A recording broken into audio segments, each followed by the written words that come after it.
জিলহজ মাস সবচেয়ে সম্মানিত। এই জিলহজ মাসের মধ্যে প্রথম 10 রাত, এই 10 রাতের গুরুত্ব আল্লাহর কাছে অনেক। সূরা ফজরের 2 নম্বর আয়াতে আল্লাহ বলেন, ওয়াল ফাজরি ওয়ালায়ালিন আশ। 10 রাতের শপথ। আল্লাহ যখন কোনো বিষয়ের শপথ করেন ওই বিষয়টা খুব গুরুত্বপূর্ণ হয়। তাহলে জিলহজ মাসের প্রথম 10 রাতের শপথ করেছেন, এখান থেকে বোঝা যায় জিলহজ মাসের প্রথম 10 রাত এটা আল্লাহর কাছে অনেক মর্যাদাপূর্ণ। জিলহজ মাসের প্রথম 10 দিন ক্বালা রাসূলুল্লাহ সাল্লাল্লাহু আলাইহি ওয়াসাল্লাম আফজালুল আইয়াম আইয়ামুল আশ। নবীজি সাল্লাল্লাহু আলাইহি সাল্লাম বলেন, আফজালু আইয়ামিদ দুনিয়া, দুনিয়ার মধ্যে সবচেয়ে শ্রেষ্ঠ দিন হলো আইয়ামুল আশ। নবীজি সাল্লাল্লাহু আলাইহি সাল্লাম বলেন, সবচেয়ে সম্মানিত দিন জিলহজ মাসের প্রথম 10 দিন। জিলহজ মাসের প্রথম 10 দিন। তাহলে জিলহজ মাসের প্রথম 10 রাতেরও ফজিলত, আবার 10 দিনেরও ফজিলত। এই জন্য এই 10 দিনে জিকির করা, নির্দিষ্ট এই 10 দিনে জিকির করার কথা আল্লাহ পাক রব্বুল আলামিন সূরা হজের 28 নম্বর আয়াতে আল্লাহ বলেন, ওয়াজকুরুল্লাহা ফি আইয়ামিম মা'লুমাত ওয়াযকুরু ইসমাল্লাহি ফি আইয়ামিম মা'লুমাতিন আলা মা রাযাকাহুম মিন বাহিমাতিল আনআম। তারা যেন আল্লাহর নাম স্মরণ করে এই মাসের প্রথম যে দশক, ওয়াযকুরু ইসমাল্লাহ, তারা যেন আল্লাহর নাম নিতে পারে, ফি আইয়ামিম মা'লুমাত, নির্দিষ্ট দিনে। এই নির্দিষ্ট দিন মানে জিলহজ মাসের প্রথম 10 দিন। এজন্য এই প্রথম 10 দিন জিকির করা। তাহলে যেই 10 দিনে আল্লাহ জিকিরের কথা আলাদা কোরআনে বললেন, এই 10 দিনের মর্যাদা কম না বেশি? বেশি। আল্লাহ আমাদেরকে আমলের মাধ্যমে কাটানোর তৌফিক দান করেন। তো এই জন্য রাসূলুল্লাহ সাল্লাল্লাহু আলাইহি সাল্লামের হাদিস দ্বারা বুঝলাম যে জিলহজ মাসের 10 দিন এটা আল্লাহর কাছে খুব প্রিয়। জিলহজ মাসের প্রথম যে 10 দিন, এই 10 দিনে আমরা কি আমল করব? আবু দাউদের বর্ণনা 2430 নম্বর হাদিস। এই হাদিসের মধ্যে আসছে, এটা বুখারীতে আসছে, বুখারী শরীফের 969 নম্বর হাদিস, তিরমিজি শরীফের 757 নম্বর হাদিস, আবু দাউদের 2438 নম্বর হাদিস। এই হাদিসের মধ্যে আসছে, ক্বালা রাসূলুল্লাহ সাল্লাল্লাহু আলাইহি ওয়াসাল্লাম, মা মিন আইয়ামিন আল আমালুস সালিহু ফিহা আহাব্বু ইলাল্লাহ মিন হাযিহিল আইয়াম, ইয়ানি আল আশার, ইয়ানি আইয়াম আল আশার। নবীজি সাল্লাল্লাহু আলাইহি সাল্লাম বলেন, আল্লাহর কাছে এই 10 দিনের চাইতে এমন ফজিলতপূর্ণ দিন আর নাই। কোন 10 দিন? জিলহজ মাসের প্রথম 10 দিনের ইবাদত, এই 10 দিনের ফজিলত এটা আল্লাহর কাছে এত বেশি যে এমন ফজিলত আর কোনো দিনের ব্যাপারে নাই। কোন 10 দিন? প্রথম 10 দিন। সাহাবায়ে কেরাম প্রশ্ন করলেন, ওয়ালাল জিহাদু ইয়া রাসূলুল্লাহ, হুজুর জিহাদও না? বলেন, হুজুর জিহাদও কি ফজিলতপূর্ণ না এটার চেয়ে? ফাকালা রাসূলুল্লাহ সাল্লাল্লাহু আলাইহি ওয়াসাল্লাম, লা ওয়ালাল জিহাদু ফি সাবিলিল্লাহ, না, জিহাদও এটার চাইতে ফজিলতপূর্ণ না। তবে ইল্লা রাজুলুন খারাজা ফি সাবিলিল্লাহ বিনাফসিহি ওয়া মালিহি ফালাম ইয়ারজি' মিন যালিকা বিশাই, তবে কোন ব্যক্তি জান মাল নিয়ে বের হইছে, কোটি কোটি টাকা নিয়ে বের হয়েছে জিহাদে, আর কিচ্ছু নিয়ে সে ফিরে আসতে পারে নাই, জান মাল নিয়ে বের হয়েছে, সব সেখানে খরচ হয়ে গেছে।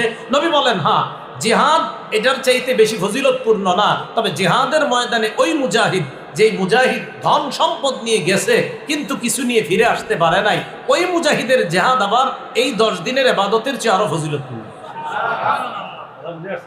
জিহাদ এটার চেয়ে ফজিলতপূর্ণ না, নবী বলেন, তবে ওই মুজাহিদের জিহাদ, যে জান মাল নিয়ে বের হয়েছে, কিছু নিয়ে ফিরে আসতে পারে নাই, তার জিহাদ আবার এটার চেয়ে আরো ফজিলতপূর্ণ।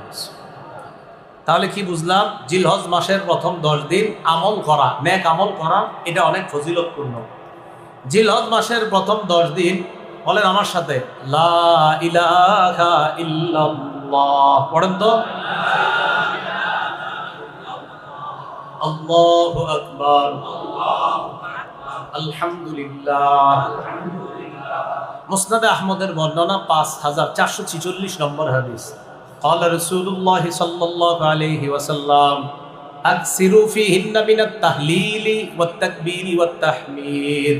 নবীজি বলেন, জিলহজ মাসের এই 10 দিন তোমরা বেশি বেশি লা ইলাহা ইল্লাল্লাহ পাঠ করবা, আল্লাহু আকবার বলবা, আর আলহামদুলিল্লাহ এগুলা বেশি বেশি করবা। তাহলে জিলহজ মাসের প্রথম 10 দিন আমরা হাঁটতেছি, বসতেছি, লা ইলাহা ইল্লাল্লাহ পড়া, আল্লাহু আকবার পড়া, আলহামদুলিল্লাহ পড়া। আল্লাহ আমল করার তৌফিক দান করেন। জিলহজ মাসের প্রথম 9 দিন রোজা রাখার চেষ্টা করা। বলেন, প্রথম 9 দিন জিলহজ মাসের প্রথম 9 দিন রোজা রাখার চেষ্টা করা। নাসাই শরীফের বর্ণনা 2417 নম্বর হাদিস, আম্মাজান আয়েশা সিদ্দিকা রাদিয়াল্লাহু তাআলা আনহার বর্ণনা। عن عائشة الصديقة رضي الله تعالى عنها قالت قال رسول الله صلى الله عليه وسلم كان رسول الله صلى الله عليه وسلم يصوم 9 من ذي الحجة। আম্মা জান আয়েশা বলেন, রাসূলুল্লাহ সাল্লাল্লাহু আলাইহি সাল্লাম কানা ইয়াসুমু 9 মিন যিল হিজ্জা, জিলহজ মাসের প্রথম 9 দিন টানা আল্লাহ রাসূল রোজা রাখতেন। ওয়া সালাসাতা আইয়ামিন মিন কুল্লি শাহরিন, আর প্রত্যেক মাসে 3টা রোজা রাখতেন। প্রত্যেক মাসে কয়টা রোজা রাখতেন? 3টা। 13, 14, 15। আর কি করতেন? ওয়া ইসনাইনি ওয়াল খামিস, প্রতি সোমবার আর বৃহস্পতিবার রোজা রাখতেন। তাহলে জিলহজ মাসের প্রথম 9 দিন রোজা রাখতেন, প্রতি মাসে 3টা রোজা রাখতেন, সোমবার আর বৃহস্পতিবার রাসূল সাল্লাল্লাহু আলাইহি সাল্লাম রোজা রাখতেন। যাই হোক, আমাদের উদ্দেশ্য এখন জিলহজ মাস, তাহলে জিলহজের প্রথম 9 দিন রোজা রাখার চেষ্টা করা। যদি পারেন, এটা খুব গুরুত্বপূর্ণ ফজিলতপূর্ণ আমল। যদি না হয়তো নবী টানা 9টা রোজা রাখতেন না। এই 9 রোজার ফজিলত আছে বলেই আল্লাহ রাসূল টানা 9টা রোজা রাখতেন। যারা কোরবানি দিবেন, বলেন যারা কি দিবেন? কোরবানি। তারা এই যে কোরবানি যে দিবেন, আপনারা এই প্রথম 10 দিন চুল, নখ ইত্যাদি এগুলা কাটবেন না। মুসলিম শরীফের বর্ণনা 1977 নম্বর হাদিস, আমাদের মাদ্রাসার পাঠ্যপুস্তক অনুসারে। আর যারা পকেটে মোবাইল চালান, মাঝে মাঝে হাদিসের অ্যাপস খুলে মিলান হুজুরের কথাটা সঠিক কিনা, এই অনুযায়ী 5013 নম্বর হাদিস, এটা তাকরার অনুযায়ী হাদিসটা, ঠিক আছে? আমাদের মাদ্রাসার পাঠ্যপুস্তক অনুসারে 1977। আর আমাদের মাদ্রাসার পাঠ্যপুস্তকে যেটা, ওই নাম্বারটা সারা দুনিয়াতে চলে। পকেটে যেটা, এই নাম্বারটা কিন্তু পুরো দুনিয়াতে চলে না, এটা শুধু বাংলাদেশে মনে রেখে। তো রাসূলুল্লাহ সাল্লাল্লাহু আলাইহি ওয়াসাল্লাম বলেন, ইদা রাআইতুম হিলালা দিল হাজ্জা, রাসূলুল্লাহ সাল্লাল্লাহু আলাইহি সাল্লাম বলেন, ইদা রাআইতুম হিলালা দিল হিজ্জা, তোমরা যখন জিলহজ মাসের চাঁদ দেখবা। বলেন, কোন মাসের? তোমরা যখন জিলহজ মাসের চাঁদ দেখবা, তাহলে প্রথম কথা জিলহজের চাঁদ দেখলাম, দেখার পর কি, ওয়া আরাদা আহাদুকুম আইয়ুদহিয়া, আর তোমাদের কেউ যদি কোরবানি করার ইচ্ছা করো, তাহলে প্রথম হলো চাঁদ দেখলেন। চাঁদ দেখার আগে থেকে তো আপনারা জানেন আপনি এবার কোরবানি দিবেন কিনা। তো চাঁদ দেখার সাথে সাথে এরকম যদি হয় যে আপনাদের কেউ কোরবানি দিবেন, ফালইউমসিকান শারিহি ওয়া আসফারিহি, ওই ব্যক্তি যেন চুল কাটা, নখ কাটা থেকে বিরত থাকে। চুল কাটা আর নখ কাটা থেকে কি থাকে? বিরত থাকে। তাহলে চুল কাটা, নখ কাটা থেকে বিরত থাকা এই 10 দিন। এজন্য জিলহজ শুরু হওয়ার আগে নখগুলা কেটে নেওয়া, চুলগুলা বড় থাকলে ছোট করে নেওয়া। আল্লাহ আমল করার তৌফিক দান করেন। জিলহজ মাসের 9 তারিখ, 9 জিলহজ মানে আরাফার দিন যেটাকে বলা হয়। বলেন, কয় জিলহজ? 9 জিলহজ। এই 9 জিলহজের একটা রোজা রাখা, এটা কথার কথা। প্রথম কথা, আমরা যদি 8টা না পারলাম, 1, 2, 3, 4 এরকম 8টা না পারলাম, সেক্ষেত্রে কি করবেন? সেক্ষেত্রে 9 জিলহজ যদি রোজা, শুধু 9 জিলহজের রোজাটা রাখেন। আবু দাউদ শরীফের বর্ণনা 2425 নম্বর হাদিস, এই হাদিসের মধ্যে আসছে, ক্বালা রাসূলুল্লাহ সাল্লাল্লাহু আলাইহি ওয়াসাল্লাম, সিয়ামু আরাফাতা ইন্নী আহতাসিবু আলাল্লাহ আইয়ুকাফিরাস সানাতাল্লাতী ক্বাবলা ওয়াল্লাতী বা'দা। আরাফার দিনের একটা রোজা রাখলে আগের 1 বছর, পরের 1 বছর, 2 বছরের গুনাহ মাফ। কয় বছরের গুনাহ মাফ? 2 বছর। এখন কথা হলো, আরাফার দিনের এই যে রোজাটা রাখবো আমরা, 9 জিলহজ ফজরের নামাজের থেকে, ফজরের নামাজের সালাম ফিরানোর পর থেকে 13ই জিলহজ আসরের নামাজের পর পর্যন্ত একটা আমল করব আমরা। এটাকে বলা হয় তাকবীরে তাশরিক। বলেন, কি বলা হয়? তাকবীরে তাশরিক। আবু দাউদের বর্ণনা 1813 নম্বর হাদিস, ক্বালা রাসূলুল্লাহ সাল্লাল্লাহু আলাইহি ওয়াসাল্লাম, নবীজি বলেন, ইন্না হাদিহিল আইয়াম আইয়ামু আকলিন ওয়া শুরবিন ওয়া যিকরিন। নবী বলেন, এই দিনগুলা হলো খাওয়ার দিন, পান করার দিন, জিকির করার দিন। এই দিনগুলা খাওয়ার দিন, পান করার দিন, আর হলো জিকিরের দিন। তাহলে এই দিনে আমরা খাবো, পান করব, জিকির করব, এটা নবীজি সাল্লাল্লাহু আলাইহি সাল্লাম আমাদেরকে জানায়া দিলেন। এখন তাকবীরে তাশরিকটা এটা কি পারেননি সবাই?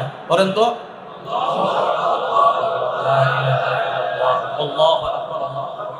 একবার বাবা, একবার পুরুষরা একবার মোটামুটি আওয়াজে মসজিদে, নারীরা একদম হালকা আওয়াজে একবার। বাবা একবার মনে থাকবি নি? তাহলে একবার, অনেকে 3-4 বার পড়ে এরকম। তা একবার পড়বেন, একবার উঁচু আওয়াজে একবার, বাস। নারীরা হালকা আওয়াজে, পুরুষরা উঁচু আওয়াজে। আল্লাহ আমল করার তৌফিক দান করেন। এখন কথা হলো, আরাফার দিন নাকি 9 জিলহজ? একটা আমাদের মাঝে প্রতি বছর একটা সমস্যা তৈরি হয়, আরাফার দিনে রোজা রাখবো না 9 জিলহজ? যাদের এই প্রশ্ন উঠবে, আপনারা এক কাম করবেন, পরে প্রশ্নটা যাই 9 জিলহজ না আরাফার দিন। যাদের এই প্রশ্ন উঠবে যে হুজুর 9 জিলহজ না আরাফার দিন, আপনি এক কাম করলে আর এই প্রশ্ন উঠবে না। আপনি জিলহজের 1 তারিখ থেকে সবটি রোজা রেখেন, তাহলে আর এই প্রশ্ন জাগবে না। কেন? আপনি আরাফার দিনেরটাও রেখে লাইছেন, 9 জিলহজও রেখে লাইছেন। কথা বলছেন? আপনি 1 তারিখ থেকে ডেলি রাখবেন, তাহলে আর প্রশ্ন আসবে না, হুজুর আরাফার দিন না 9 জিলহজ, আরাফার দিন না 9 জিলহজ। এখন কথা হলো, আরাফার দিন দ্বারা উদ্দেশ্য কি? সারা পৃথিবীর ওলামায়ে কেরামদের, বেশিরভাগ অধিকাংশ ওলামায়ে কেরামদের ইজমা, ঐক্যমত হলো আরাফার দিন দ্বারা উদ্দেশ্য 9 জিলহজ। বলেন কতই জিলহজ? ইবনুল মুনজির, ইবনে তাইমিয়া রহমতুল্লাহি আলাইহি, ইবনে উসাইমিন, আব্দুল্লাহ বিন বাজ রহমতুল্লাহি আলাইহি, সৌদি আরবের বড় বড় মুফতি যারা, সবাই এই ব্যাপারে একমত। ইয়াউমু আরাফা দ্বারা উদ্দেশ্য হলো 9 জিলহজ। ইয়াউমু আরাফা দ্বারা উদ্দেশ্য কতই জিলহজ? 9 জিলহজ উদ্দেশ্য। এটা কিভাবে? খুব মন দিয়ে শুনেন। 3 জন সাহাবী, আব্দুল্লাহ ইবনে আব্বাস, আব্দুল্লাহ ইবনে মাসউদ, আলী রাদিয়াল্লাহু তাআলা। কয়জন সাহাবীর নাম বললাম? 1 নাম্বার আব্দুল্লাহ ইবনে আব্বাস। কারণ আব্দুল্লাহ ইবনে আব্বাস রাদিয়াল্লাহু তাআলা আনহুমা ইউকাব্বিরু উকাইবা কুল্লি সালাতিন দুবুরা কুল্লি সালাতিন ইয়াউমা আরাফা ইলা আখিরি আইয়ামিত তাশরীক। আমি অনুবাদ করার পর আপনাদেরকে জিজ্ঞাসা করব, আপনারা জবাব দিবেন। দেখেন, আব্দুল্লাহ ইবনে আব্বাস রাদিয়াল্লাহু তাআলা আনহু আরাফার দিন ফজরের সময় তাকবীর বলা শুরু করতেন। বলেন কোন দিন? সবাই বলেন কোন দিন? বিসমিল্লাহ।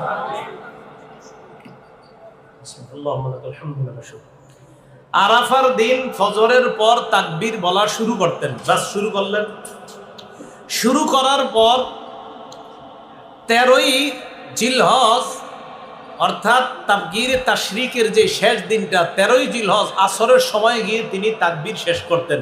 এখন আমি আপনাদের কাছে প্রশ্ন, আব্দুল্লাহ ইবনে আব্বাস আরাফার দিন শুরু করতেন আর তাশরিকের শেষ দিনে গিয়ে শেষ করতেন। শেষ দিন কয় তারিখ পরে?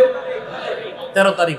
তাহলে 13 তারিখ যদি শেষ দিন হয়, তো 13 তারিখের আগের থেকে হিসাব করেন আরাফার দিন কয় তারিখ হয়? 9 তারিখ। তো আব্দুল্লাহ ইবনে আব্বাস আরাফার দিন শুরু করতেন, তো আরাফার দিন দ্বারা এখানে কি হবে উদ্দেশ্য? 9 জিলহজ যদি না ধরি, তাহলে তো শেষে হিসাব মিলবে না। আলী রাদিয়াল্লাহু তাআলা আন আরাফার দিন তাকবীরে তাশরিক শুরু করতেন, তাকবীরে তাশরিক গিয়ে শেষ করতেন 13ই জিলহজ। আমরা শেষটা ধরলেই শুরুটা পাওয়া সহজ। আব্দুল্লাহ ইবনে আব্বাস, আলী, আব্দুল্লাহ ইবনে মাসউদ, তারা সবাই তাকবীর শেষ করতেন 13ই জিলহজ। 13ই জিলহজ যদি তারা তাকবীরে তাশরিক শেষ করেন, তো শুরু করবে আর শুরু করতেন আরাফার দিন। তো শেষ যদি হয় 13ই জিলহজ, তাহলে আরাফার দিনটা কয় তারিখ হবে? 9 জিলহজ। তাহলে 9 জিলহজ আরাফার দিন দ্বারা উদ্দেশ্য। এটা আসলে ঝগড়ার বিষয় না, এটা বুঝার বিষয়। এই জন্য 9 জিলহজ আরাফার দিন দ্বারা উদ্দেশ্য। এখন আপনি যদি বলেন না, আরাফার দিন সৌদির সাথে আমরা রোজাটা রাখবো, তো ঠিক আছে, 9 তারিখ সৌদির সাথে কোরবানি করেন। আরাফা যেদিন হবে সৌদি আমাদের দেশে জিলহজের কয় তারিখ? 8। আর আরাফার দিন আমাদের দেশে জিলহজের কয় তারিখ? আমাদের দেশে কয় তারিখ? আমাদের দেশে জিলহজের 8 তারিখ না? তাদের আরাফার দিনে আমাদের দেশে কয় তারিখ হবে? 8। তো ওই দেশের যদি আরাফার দিন আর আমাদের দেশের আরাফার যদি বলেন রোজা রাখেন, তো ঠিক আছে, আপনি ওই দেশের আরাফার দিনে রোজা রাখলেন 8 তারিখ। এখন ওই দেশে তো 10 তারিখে কোরবানি করতেছে, আর আমাদের দেশে ওদের কোরবানির দিন আমাদের দেশে 9 তারিখ। তো আপনি কোরবানি করেন 9 তারিখে। হ্যাঁ, যদি আরাফার দিনে রোজা রাখেন ওদের সাথে মিলে, তো ঠিক আছে, ওদের সাথে মিলে পরের দিন কোরবানি করেন। এই দেখেন, এখানেই তো ধরা খেয়ে যাবেন। এই জন্য আরাফার দিন দ্বারা উদ্দেশ্য কয় তারিখ? 9 জিলহজ। বলেন কয় তারিখ উদ্দেশ্য? 9 জিলহজ। এটা ঝগড়ার বিষয় না। হ্যাঁ, কারো যদি মনে হয় হুজুর আমার তো মন মানে না, তো ঠিক আছে, আপনি জিলহজ মাসের সবটি রাখেন, কোনো সমস্যা নাই, তাহলে আপনার মন মাইলে দেব। আপনার যদি মনে খটকা থাকে তাহলে আরাফার দিনেরটাও হবে, 9 জিলহজেরটাও হবে। এই 9 দিন রোজা রাখার যে ফজিলত এটাও পেয়ে যাবেন। আল্লাহ আমাদের সকলকে ঝগড়ামুক্তভাবে এই 9 জিলহজ তথা এই প্রথম 9-10 দিনের আমলগুলা আমরা যেন সুন্নাহ মোতাবেক করতে পারি, আল্লাহ তৌফিক দান করেন। এবার আসেন জিলহজ মাসের ইব্রাহিম আলাইহিস সালাতু ওয়াস সালামের ঈমান এবং ইব্রাহিম আলাইহিস সালাতু ওয়াস সালামের যে সমর্পণ, ত্যাগ, আল্লাহর কাছে নিজের আত্মসমর্পণ করা, এই আত্মসমর্পণ করার উজ্জীবিত হওয়ার মাস হলো জিলহজ মাস। ইব্রাহিম আলাইহিস সালাতু ওয়াস সালাম আর তার সাথে ঈমানদার যারা, তাদের ঈমান কেমন? সূরা মুমতাহিনা 28 নম্বর পারায় এই সূরার 4 নম্বর আয়াতে আল্লাহ বলেন, ক্বাদ কানাত লাকুম উসওয়াতুন হাসানাতুন ফি ইব্রাহিম ওয়াল্লাযীনা মাআ। ইব্রাহিম আলাইহিস সালাতু ওয়াস সালাম এবং তার সাথে যারা ঈমানদার, এই ঈমানদার এবং ইব্রাহিম নবীর মাঝে তোমাদের জন্য উত্তম আদর্শ রয়েছে। ইয ক্বালু লিকাওমিহিম ইন্না বুরাআউ মিনকুম ওয়া মিম্মা তা'বুদুনা মিন দুনিল্লাহ। তারা যখন তাদের সম্প্রদায়কে বলল, আমরা তোমাদের থেকে মুক্ত, আর তোমরা আল্লাহ ছাড়া যাদের ইবাদত করো তাদের থেকে মুক্ত। কাফারনা বিকুম ওয়া বাদা বাইনানা ওয়া বাইনাকুমুল আদাওয়াতু ওয়াল বাগদাউ আবাদান হাত্তা তুমিনু বিল্লাহি ওয়াহদা। আমরা তোমাদেরকে অস্বীকার করলাম, তোমাদেরকে অস্বীকার করলাম মানে তোমাদের আকীদা বিশ্বাসকে আমরা অস্বীকার করি, কারণ তোমরা আল্লাহ ছাড়া অন্যের ইবাদত করো। তোমরা যে আল্লাহ ছাড়া অন্যের ইবাদত করো, এই ইবাদতটা যে তোমরা করো, এই ইবাদত তোমরা যে করো এটাকে আমরা অস্বীকার করি, এটা আমরা মানি না। বাদা বাইনানা ওয়া বাইনাকুমুল আদাওয়াতু ওয়াল বাগদা, আমাদের মাঝে আর তোমাদের মাঝে শত্রুতা এবং বিদ্বেষ স্পষ্ট হয়ে গিয়েছে। হাত্তা তুমিনু বিল্লাহি ওয়াহদা, যতক্ষণ তোমরা আল্লাহর উপর ঈমান না আনবা ততক্ষণ আমাদের মাঝে আর তোমাদের মাঝে শত্রুতা থাকবে, বিদ্বেষ থাকবে। এখন আসেন, এই আয়াত থেকে আমাদের শিক্ষা কি? এই আয়াত থেকে শিক্ষা হলো আল্লাহর জন্য কাউকে মহব্বত করা এটাও জায়েজ, আল্লাহর জন্য কাউকে ঘৃণা করা এটাও জায়েজ। না হয় ইব্রাহিম নবীর সাথে ঈমানদাররা বলতেছে আমরা তোমাদেরকে প্রত্যাখ্যান করি, কারণ তোমাদের বিশ্বাস ঠিক নাই, তোমাদের মাঝে আর আমাদের মাঝে শত্রুতা চিরকাল থাকবে যতক্ষণ ঈমান না আনবা। সহিহ আবু দাউদের বর্ণনা 4681 নম্বর হাদিসের মধ্যে রাসূলুল্লাহ সাল্লাল্লাহু আলাইহি সাল্লাম বলেন, মান আহাব্বা লিল্লাহ ওয়া আবগাযা লিল্লাহি ওয়া আতা লিল্লাহ ওয়া মানাআ লিল্লাহ।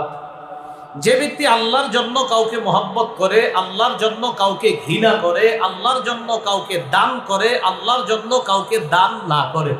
আবার বলছি, যে ব্যক্তি আল্লাহর জন্য কাউকে মহব্বত করে, আল্লাহর জন্য কাউকে ঘৃণা করে, আল্লাহর জন্য কাউকে দান করে, আল্লাহর জন্য কাউকে দান না করে, ফাকাদ ইসতাকমালাল ঈমান, ওই ব্যক্তি ঈমান পরিপূর্ণ করবে।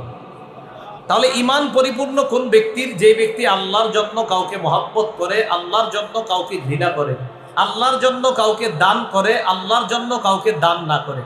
আপনাদের কাছে এসে একদল দান চাইলো, গানের অনুষ্ঠান করবে, এখানে দান না করাটা কারে খুশি করার জন্য? আপনাদের কাছে কেউ আসলো, আইসা বলল 3 জন এতিমকে সহযোগিতা করব, দান চাইলো, এখানে দান করবেন কারে খুশি করার জন্য? তাহলে এখানে দিলেন আল্লাহরে খুশি করার জন্য, আবার দিলেন না আল্লাহরে খুশি করার জন্য। নবী বলেন এটাই পরিপূর্ণ ঈমানের আলামত। সূরা তাওবার 36 নম্বর আয়াতে আল্লাহ পাক রব্বুল আলামিন বলেন, ইন্না ইদ্দাতাশ শুহুরি ইনদাল্লাহি 12 শাহরান ফি কিতাবিল্লাহ ইয়াওমা খালাকাস সামাওয়াতি ওয়াল আরদ। আল্লাহ যেদিন আসমান জমিন সৃষ্টি করেছেন সেদিন থেকে আল্লাহর বিধান মতে মাসসমূহের গণনা আল্লাহর কাছে 12 মাস। মাসসমূহের গণনা আল্লাহর কাছে কয় মাস? মিনহা আরবাআতুন হুরুম, এই 12 মাসের মধ্যে 4টি মাস সম্মানিত মাস। কোন 4 মাস সম্মানিত এটা আবার হাদিসের ব্যাখ্যায় রাসূলুল্লাহ সাল্লাল্লাহু আলাইহি সাল্লাম আমাদেরকে জানিয়ে দিয়েছেন। সহিহ বুখারীর বর্ণনা 4662 নম্বর হাদিস। قال رسول الله صلى الله عليه وسلم إن الزمان قد استدار كهيئته يوم خلق الله السماوات والأرض। আসমান জমিন যেদিন আল্লাহ সৃষ্টি করেছেন সেদিন থেকে সময় যেমন ছিল তার ওই রূপে ওই অবস্থায় সময় আবার ফিরে এসেছে। এই কথার অর্থ কি? কাফের মুশরিকরা মাঝখানে সময়, মাস এবং বছরের গণনা উলট পালট করে কম বেশি করতে চেয়েছিল। তো নবীজি ঘোষণা করলেন, না, আসমান জমিন সৃষ্টি করার সময় সময়ের গণনা আল্লাহ যেমন রেখেছেন তেমন আছে, তেমন থাকবে। এতদিন তোমরা যে ভুলভাল বলেছো এগুলা হবে না, সময় আবার তার আগের অবস্থায় ফিরে এসেছে।